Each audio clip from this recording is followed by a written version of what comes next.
For those that know, the Jefferson spring swap meet was this past weekend. It was actually just yesterday. And I usually go with several of my old college friends and hang out for the weekend, have fun. And usually I try to bring some stuff to sell. And I borrowed my buddy's car hauler trailer and I put 6 tractors on it, actually 7. I stacked 2 half tractors on top of each other.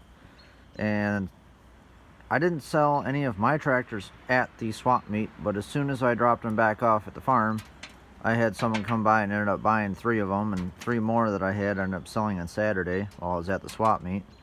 So I said goodbye to 6 tractors over the weekend, which was good. Ended up gaining 2 more, but I'll get into that in a minute.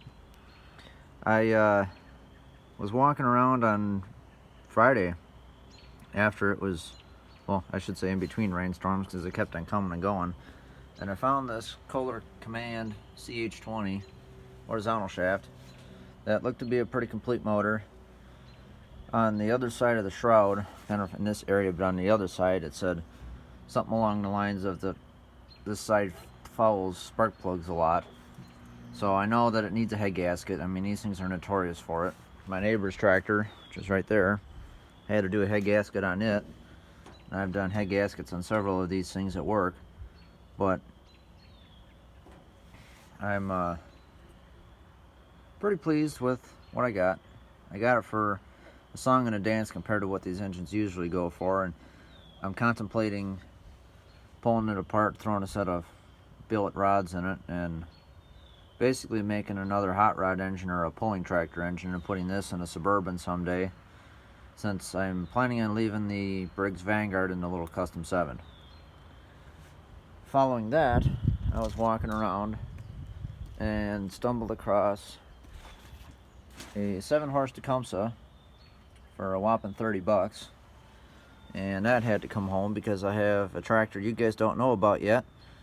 I was told that it turned over, turned out nope, it's tighter than tight, and I have the head off and I have it soaking with motor oil and bunch of other chemicals, and it's not really doing anything. So I have this engine as a backup. I found some electric cooling fans in the dumpster there while I was at Jefferson, and I figured, well, I might be able to use one of those on the stretched case / Massey Ferguson project. But that's really all I bought. That little Briggs engine there I actually brought out there to sell, and it did not sell, but oh well. Not many people are looking for those things anymore.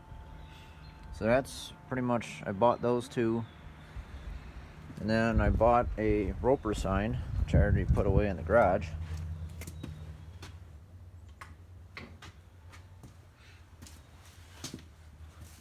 It's not a tractor sign, but it's a kitchen appliances sign. And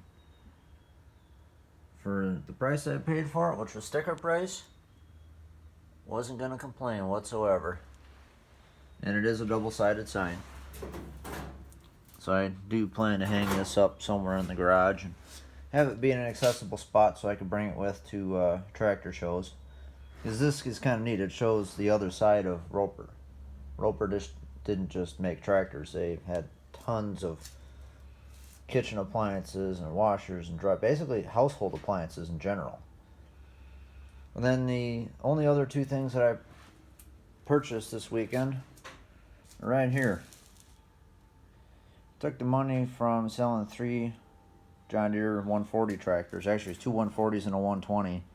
They're all rolling chassis, but basically they were 2 of them were patios, and what I got from them was basically the cost of 2 serial tags and an orange patio hood. So no, I did not get $3,000 out of the tractors, or $2,000 out of the tractors, or even $1,000. But hey, they went to a good home. The guy's going to restore them, so that's what matters. And these 2 tractors here, there's a 78 446 and a 79 444, both of which have lots of problems. The blower was missing parts, like it's missing the tube that goes through there where the lift arm would hook onto. The lift arm was there, and the plow that was on or laying in front of the 444, it does not have the right blade on it. The 444 hood is all rotted off at the bottom, is missing a headlight. The 446 actually runs, but the front crank bearing is shot, so you can take the front where the PTO is hanging off the front of the engine. So like here's an on in here. The case tractors have the mechanical PTO that hangs off the front of the flywheel. I can grab that flywheel, or basically the flywheel, and I can move it up and down almost 3/16 to 1/4 of an inch. So I know that the front crank bearing is bad. And a college friend of mine, he bought a case tractor, believably from the same guy a couple of years ago, and it ended up having the same problem. My friend was running this tractor around, and then out of nowhere it just started spraying oil like crazy. And well, what happened is, with the crank moving up and down enough, it pushed the front oil seal out of the case. And that's when he found out that the crank was all, or I should say the crank bearing is all messed up, because they're not roller bearings. They're just plain bearings like a camshaft on a small block Chevy. The front axle is twisted on the 446. The 444's got some bent linkages here and there, but the 446 basically had the later Armstrong tires on the back and tire chains. That was the two things going for this tractor at the time. And then the 444 has a rear PTO and sleeve hitch. The sleeve hitch is not quite complete. It's missing a lift bar, but other than that, it's all there. Came with a 44-inch boat anchor and a center drive tiller. So I got all that for basically what I sold the John Deere tractors for, which is kind of nice because I'd rather have these tractors anyhow. And here are the serial numbers in case any of you are interested. It's on the 446. Come to find out, I was looking at this number and thinking to myself, that number looks a lot like the one that's at the farm, my other 446, the one that has Ingersoll 4016 decals. Sure enough, the serial number on that one is 9755832. And so I have two 1978 446s that are 11 tractors apart. Another case of serial numbers. And this is my second 444, but my first orange one. My other one is a 1969 444 PK, which is a Performance King. But other than that, that's basically the extent of my weekend. So I got those done, and of course I've got this tractor to figure out yet. I still have some other quirks to work out on it, but we'll get to that eventually. And this thing, hopefully I can get going on it again. I finally got the plasma cutter operational, and man, that thing was slick. It went right through it like butter. So I've got my bigger plate that's going to be welded to the frame of the tractor cut out. I still have to mount up or drill out the holes through in it. But the adapter ring, it's kind of hard to see it down in there, but the adapter ring is done. I've got all the holes drilled in it, and it's just kind of resting on there. So we're making progress. It's slow but steady progress, I guess. It's better than a lot and then nothing, which it was for quite a while.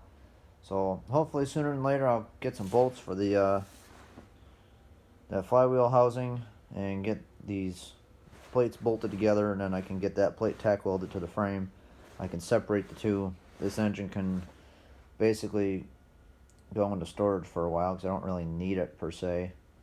And then I can finish welding and bracing that plate into the frame, and then it's on to making the front fit on the engine, jury rigging up a steering linkage, and then it should be a rolling chassis of a tractor, which would be nice because frankly this project has been one that I'm losing interest in more and more and more. It's kind of doing the same thing that the 3-cylinder Sears diesel was doing. It's like I would work on it for quite a while, and then it just was sitting because I was waiting for parts or trying to brainstorm ideas, and in the process you just start losing interest because you've got other projects like this 4018 power steering and the 70 SS12, which I need to throw back together and try and get it running.